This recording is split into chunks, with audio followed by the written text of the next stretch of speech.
नमस्कार। जैसा कि आपने कैप्शन में पढ़ा है कि दुनिया का शायद ऐसा पहला धरना, ऐसा हमने इसलिए लिखा है क्योंकि इस वक्त जो आपकी मोबाइल की स्क्रीन पर जो तस्वीरें दिख रही हैं, ये तस्वीरें शायद हमने ऐसी पहले नहीं देखी होगी। करीब 2 साल से ऊपर के बच्चे और 5-7 साल तक के बच्चे लाइन लगा कर बैठे हैं और प्रशासन सरकार से ये मांग कर रहे हैं कि हमारे साथ न्याय किया जाए।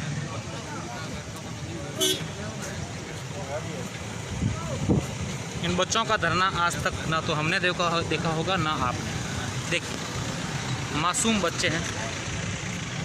मैं पूरे बच्चों को पहले एक बार आपको दिखा दूं, उसके बाद इनसे बात करेंगे कि आखिर ये धरने पर क्यों बैठे हैं, कब से बैठे हैं, क्या मांग है, कहाँ से आए हैं। तो ये मासूम बच्चे हैं, उसके साथ इन बच्चों की माएँ। बुजुर्गों की तस्वीरें दिखाएं, लोगों की दिखाएं, तो ये पिछले काफ़ी दिनों से बैठे हैं यहाँ पर।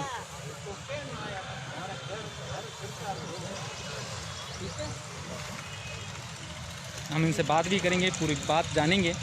लेकिन ये जो सरकार, राजस्थान सरकार या कोई भी सरकार की बात करें, प्रशासन की बात करें, तो ऐसी तस्वीर जो है वो बाड़मेर जिला मुख्यालय पर शायद पहली बार ऐसी देखने को मिल रही है, क्योंकि नन्हे मुन्ने मासूम बच्चे सोशल डिस्टेंस का ध्यान रखते हुए, कोरोना महामारी को लेकर जो गाइडलाइन बनाई गई है उसका ध्यान रखते हुए सभी ने मुंह पर मास्क लगाए हैं और लाइन वाइज सब यहाँ बैठे हैं।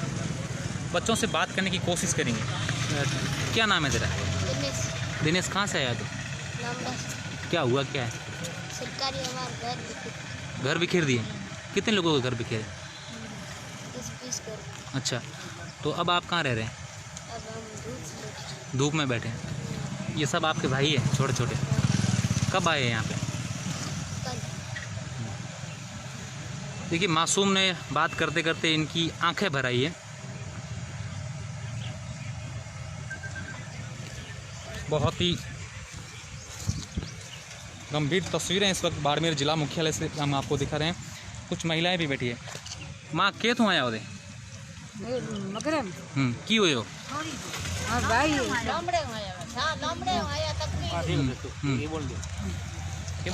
उनसे बात करते हैं। क्या तू आया माँ, की हुए हो? आया पब्लिक में अन्याय हो रही है, बच्चा काढ़े में बड़े तरह मरे, आखिर आता है दौड़िया जैसे भी सरकार माई बाप है, कोई यारी करो अदास ऐसे हैं। पब्लिक मरे रही है, बच्चा काढ़ा में मरे रहा है, उसकी जगह पानी नहीं, रोजगार नहीं। घर कदे दौड़ा है? क्या दौड़ा? घर दौड़िया सागे। कितना दिन हुआ? 15 तारीख हुई। और बाद में केत बैठा हो? वो थे झुपड़ के ठाई बैठा, मथे रलके नखे, खुटिया खोए, चौरा बा बिखेरिया, खुटीड़ा खोए बैठा, झुपड़ के रोई में बैठा बा। धूप बारिश हो दे, बरसात आवे दे की हो? बरसात आज मैनीड़ा ओडा रलके ओडा हुए हेठी बैठा। बच्चा घणाई दौरा हुए, कपड़ घणाई खराब हुए, बैठा छापी करा पानी। उसने अभी तक ये समझ ही नहीं है कि क्या है, बस अपनी मांग को लेकर इस धूप में अपनी माँ के साथ यहाँ पर बैठे हैं। अब ये पूरा मामला क्या है ये मैं आपको बताने की, समझाने की कोशिश करूँगा कि 15 जुलाई को बाड़मेर ज़िले के गडरा रोड के लामड़ा गांव में इन लोगों का कहना है कि सरकार प्रशासन द्वारा उनके घरों को ध्वस्त कर दिया गया, और उसके बाद से ये लगातार यहाँ पर धरने पर बैठे हैं। मिनिस्टरों से मांग की है, प्रशासन से मांग की है, जिला कलेक्टर से, प्रशासन, कुछ लोग हैं, नेता है, वो यहाँ बैठे हैं, इनसे बात कर रहे हैं। स्वरूप सिंह खरा हैं यहाँ पर, आज धरने पर हैं। स्वरूप सिंह जी से बात करते हैं। सर, क्या मुद्दा है ये, कब काफ़ी दिनों से बैठे हैं, क्या मांग है? आपने भी इस बात की होगी। गडरा के स्थानीय प्रशासन ने सरकारी ज़मीन पर अतिक्रमण है ऐसा हवाला देकर के इनको बेदखल किया, जबकि यहाँ के गाँव के रचनाओं में प्रत्येक गांव में 80-90% आबादी पौरण और गोचर में बसी हुई है।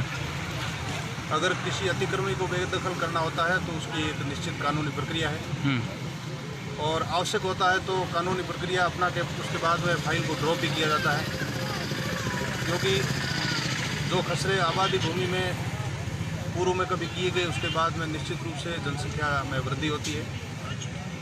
वृद्धि होने पर वो परिवार बसेगा तो भाई कहाँ जाएगा। तो फिर वो आबादी भूमि नहीं कटने की वजह से बेदखली का कार्रवाई तुरंत कर दी जाती है, वो न्यायपूर्ण नहीं है। और विशेष करके यहाँ के कांग्रेस के स्थानीय विधायक अमीन खान ने षड्यंत्रपूर्वक गरीबों, दलितों और शोषितों के साथ बहुत सारी पहले भी ऐसी घटनाएं की है। उसी क्रम में यह भी एक घटना की जो अति निंदनीय है।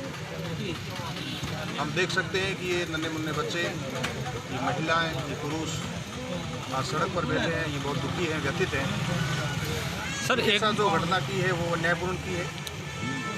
किसी भी प्रकार से आर्थिक मुआवजा, संबल इत्यादि दिया जाए। इन लोगों का कहना है कि हमने यहाँ के जनप्रतिनिधियों से, सरकार से, सबसे बात की है, लेकिन कहीं ना कहीं ऐसा नहीं लग रहा है कि सरकार के जो बड़े नेता है, नुमाइंदे हैं, मुख्यमंत्री है, वो अपनी सरकार बचाने के लिए कभी जैसलमेर से जयपुर, जयपुर से होटलों में वहाँ व्यस्त है और प्रजा है, जनता है, वो परेशान हो रही है। इसी प्रकार की सैकड़ों हज़ारों घटनाएं राजस्थान में हो रही है। न्याय नाम की कोई चीज़ नहीं है। सरकारें 5 स्टार होटलों में सिमट गई है, वो केवल वर्चस्व की लड़ाई में लड़ रही है। जनता त्रस्त है, न्याय नाम कोई चीज़ नहीं है। चारों तरफ अराजकता का वातावरण है। मुख्यमंत्री, उप मुख्यमंत्री दोनों की वर्चस्व की लड़ाई में राजस्थान में वर्तमान में हाहाकार का वातावरण बना हुआ है। इसलिए लोकतंत्र जैसा वातावरण वर्तमान में दिख नहीं रहा राजस्थान में। ऐसी अराजक स्थिति आ गई है। बिल्कुल, स्वरूप सिंह ने जो कहा है वो बिल्कुल इन तस्वीरों से साफ जाहिर होता है कि लोकतंत्र जैसा राजस्थान में कुछ नहीं दिख रहा है। क्योंकि ये हम सब इसलिए कह सकते हैं कि आप इन मासूमों को देखिए, बड़ी ही स्थिति जो है राजस्थान की वो तस्वीरों से साफ जाहिर होती है कि स्थिति क्या है। उदाराम जी है RLP के प्रदेश उपाध्यक्ष हैं, उनसे बात करते हैं। उदाराम जी, आप पिछले काफ़ी दिनों से इस धरने पर बैठे हैं, लोगों से बात कर रहे हैं। अब तक किन किन से आपने मांग रखी है और उनकी ओर से क्या आश्वासन मिला है अभी तक आपको? देखिए, प्रथम तो जब ये घटना हुई उसके बाद में हमारे लोगों ने उपखंड मुख्यालय गरडा पर SDM और तहसीलदार के आगे धरना दे करके 1 दिन का मांग की, भाई आपने निष्पक्ष कार्रवाई नहीं की है। बावजूद उसके कोई कार्रवाई नहीं हुई। तो हमारे ज़िले के लोग सभी ने मिलकर के कलेक्टर साहब की जानकारी में लाए और कलेक्टर साहब को कहा कि ये जो दोहरी नीति के तहत जो कार्रवाई हुई है, इसके लिए जिन लोगों ने भेदभावपूर्ण नीति अपनाई और पद का दुरुपयोग करते हुए एक सबसे निचले तबके के अनुसूचित जनजाति के आदिवासियों के घरों को जो तबाह करने का काम किया है इस पद और प्रतिष्ठा के, और सामने वाले जो लोगों को मोबिलाइज करने का काम किया है, उन अधिकारियों के खिलाफ आप अनुशासनात्मक कार्रवाई करते हुए उनको निलंबित किया जाए। और उसके बाद में जब हमने 2-3 बार बार हमारी जो वाजिब मांग थी उसको लेकर के कलेक्टर साहब को कहा और अंत में हमने धरने की सूचना दी, उसके बावजूद भी प्रशासन ने कोई इस ओर ध्यान नहीं दिया।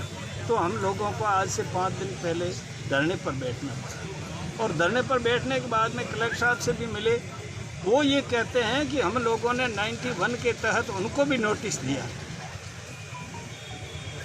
मतलब एहसान जता रहे हैं, तुम्हारे तो हमने कार्रवाई विधिवत नहीं करके 1 दिन नोटिस और दूसरे दिन मकान गिरा दिया। और उनको जो हमारे को बता रहे हैं कि देखिए हमने उनको नोटिस दिया है। हम ये चाहते हैं कि तुम्हारा ये नोटिस है और जो प्रक्रिया है, जैसे हम पर जो कानून काम किया वो दूसरों पे होना चाहिए।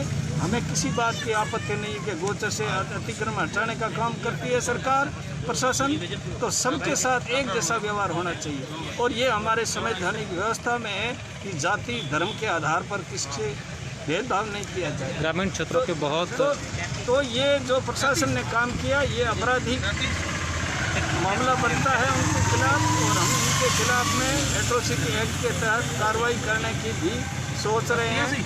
और कानूनी राय लेकर के SDO, तहसीलदार और RI और समस्त जो कार्मिकों के खिलाफ में हम प्रकरण भी दर्ज कराएंगे। आप देखिए आज इतनी संख्या में लॉकडाउन की वजह से हम लोग कम आ रहे हैं, जिले में बाढ़ सी आ रही है, कोई ध्यान नहीं। आपको कल भी मैंने माननीय मीडिया के साथियों से निवेदन किया था कि सरकारी हॉस्पिटल के अंदर बीना देवी जिसके शरीर पर कितने लाठियों के निशान हैं, और उसको शायद आपने देखा कि नहीं देखा, मुझे इतनी जानकारी नहीं है।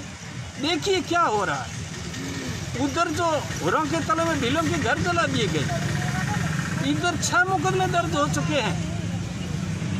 झाक में शिव थाने के अकेले में एक झाक के 6 मुकदमे, और उनके बकरे और बकरियां और रात को उठा के ले जा रहे हैं, और दिन में गौचर जमीन में उनको चराने नहीं दिया जाता।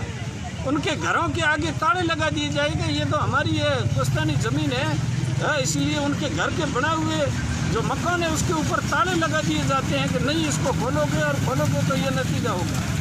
तो ऐसी स्थिति में आज से 3 महीना पहले मई में जो एक बलात्कार हुआ नाबालिग बालिका के साथ में 376 का प्रकरण है, उसमें मुलजिम अभी तक गिरफ्तार नहीं है। कल एसपी साहब के संज्ञान में भी हम जो हमारा डेपुटी में मिला उन्होंने भी लाया। तो ये हो क्या रहा है?